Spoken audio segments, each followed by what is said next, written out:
Je me présente, je m'appelle Michel Morlon. J'ai commencé les arts martiaux au Vietnam où j'ai pratiqué karaté, kung-fu, taekwondo, judo et quelques autres encore sports de combat. En 71, j'étais le premier en France à tenter, à réussir et à mettre KO un adversaire sur un coup de pied sauté retourné. De la même façon, j'ai été le premier à réussir en compétition des coups de pied sautés.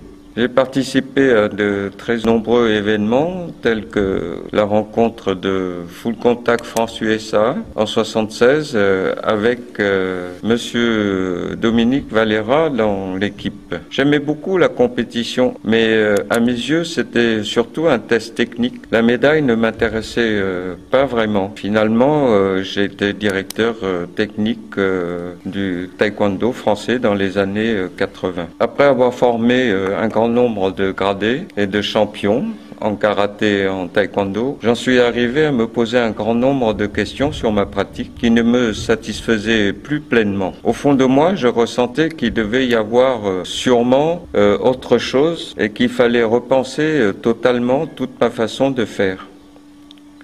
En 85, j'ai créé le Kido, voie de l'énergie harmonieuse, afin de me trouver et de tracer justement une nouvelle voie. Pour ce faire, j'ai décidé d'abandonner la plupart des formes techniques et de chercher une véritable sensation. Pendant de très nombreuses années, une poignée d'anciens élèves ont continué à travailler dans cette direction, ce qui a abouti à certaines écoles comme le Taekwondo Kido, le Shinkido, etc.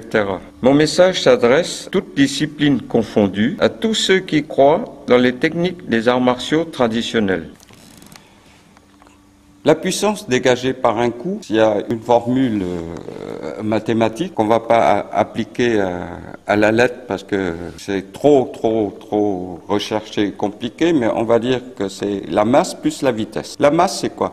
La masse, c'est votre poids. La vitesse, c'est quoi? La vitesse que vous développez par rapport à vos membres. C'est pour ça qu'un vélo qui vous rentre à 50 km à l'heure fait moins de dégâts qu'une moto qui vous rentre dedans à 50 km à l'heure et encore moins de dégâts qu'une voiture et encore moins de dégâts qu'un camion. Ça veut dire que le poids est extrêmement important. Comment déplacer son poids? C'est déplacer son centre de gravité. Quand vous déplacez le centre de gravité, vous avez tout déplacé. C'est-à-dire que tout votre corps, toute votre masse se déplace. Et plus la vitesse, ça crée de l'énergie. Alors que si on peut réunir centre de gravité plus vitesse, plus appui, je peux vous certifier que ça fait du dégât. Tous les arts martiaux traditionnels, quel que soit le pays d'origine, commencent toujours par ce que disent les Japonais yoi, ou chumbi, ou enfin tout ça, ça veut dire prêt. De la position chumbi, on devrait pouvoir se déplacer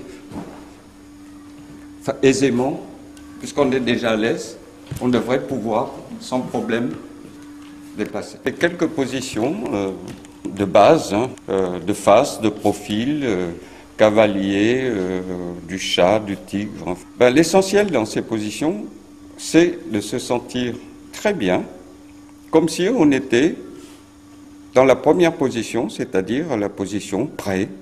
Le but dans une position, c'est de se renforcer, de se sentir bien et non pas beau ou juste. Le côté juste dépend beaucoup des écoles. Donc, c'est au détriment du bien-être. De la sensation. La forme prime trop, ce qui fait que on se sent très mal dans les positions. Pour pouvoir se déplacer aisément, il faut avant tout sentir son centre de gravité. Or, la plupart des pratiquants d'arts martiaux s'appuient trop sur leurs jambes pour se déplacer, alors qu'il faut faire appel au centre de gravité. C'est comme quand vous marchez dans la rue, vous ne pensez pas à vos jambes, vous déplacez inconsciemment votre centre de gravité et vous marchez. C'est pour ça que vous avez une certaine aisance. J'ai remarqué que beaucoup de pratiquants, au gradé même, font tous des appels. Non pas parce qu'ils sont mauvais, mais ils n'ont pas appris à maîtriser leur centre de gravité. C'est pourquoi ils sont plus ou moins gênés dans leur déplacement. Quelle que soit votre position, Le fait de sentir son centre de gravité et d'être bien dans la position, on peut donner un coup de pied sans faire du tout d'appel. Quelques coups de poing en position de face. Pourquoi est-ce qu'on prend une position? On prend une position pour se renforcer. Donc, à quoi sert cette jambe arrière qui traîne pratiquement dans tous les arts martiaux et même les sports de combat? À quoi elle sert? Est-ce que c'est pour faire joli?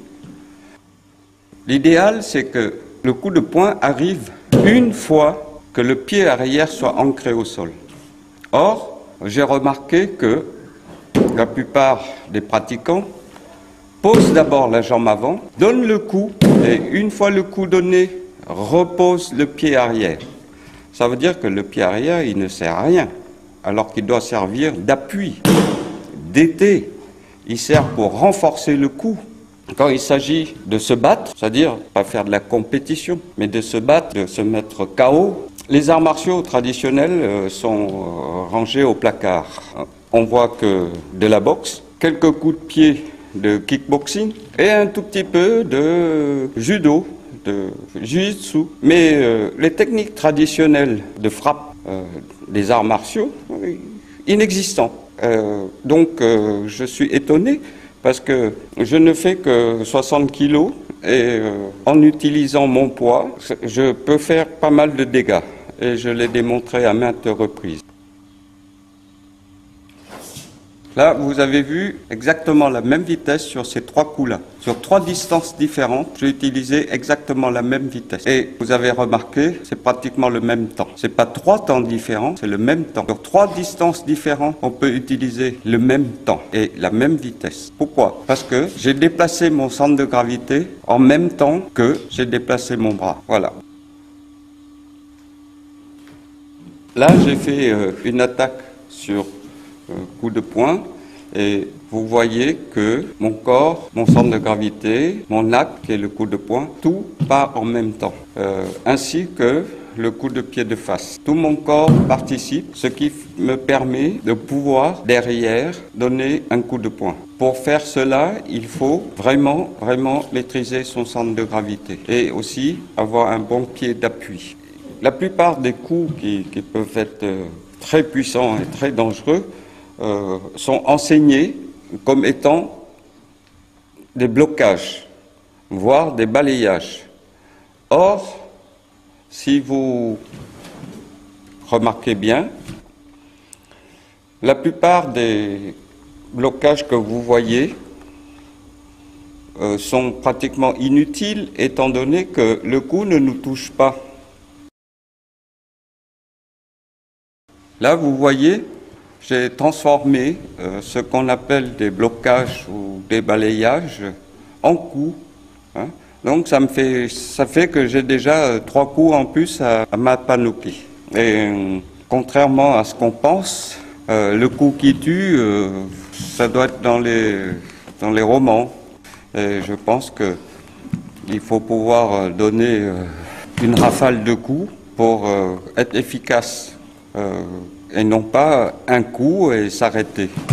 Je vous donne un exemple pour dire qu'on doit pouvoir toujours être prêt à donner un deuxième coup, quel qu'il soit, et non pas s'arrêter, se freiner à un coup et puis ne plus être disponible pour donner un deuxième. Mon souhait est de faire partager mon expérience à tous les pratiquants désireux de pouvoir progresser dans leur art. Je voudrais présenter une autre façon de travailler un peu partout. Que les clubs de bonne volonté qui voudraient m'inviter n'hésitent pas à me contacter en téléphonant au 06 62 76 06 63 ou en se connectant sur le site kido.com ou taekwonkido.fr. De même pour les experts qui voudraient participer à nos événements ou à nos entraînements à Aulnay-sous-Bois ou à Villiers-sur-Marne.